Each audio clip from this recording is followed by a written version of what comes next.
If you're looking to find out how to zoom in on your video in Davinci Resolve 16 and don't want to watch a 20 to 30 minute fucking video on how to do so, well, you're in luck. I'll show you right now. Obviously, the first step is to have your clip ready to go, and you're going to want to be under the Edit tab to do this. Once you're there, you're going to want to go over to the right-hand side where it says Transform. I'll even zoom in myself here to show you in case you have cataracts or you're legally blind. And then where it says Zoom X and Y and Position X and Y, you can go ahead and click and hold and drag the number up and down however you want to do it. As you can see, it's zooming in, and then when you move it the other way, it's going to zoom out. Same with Position X here.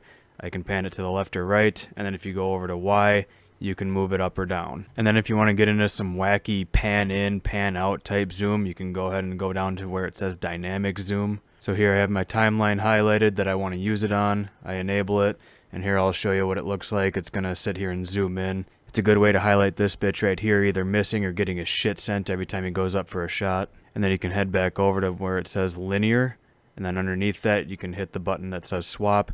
And then what that'll do, I'll show you right here, it's going to make it zoom out. It's just kind of a pan zoom out effect. And that's really all there is to it. I completely understand if you need to watch this video a few thousand times over to make sure you understand all the shit that I covered. But seriously, if you have any questions, feel free to ask. I'm always willing to help. So yeah, that's about it. Later.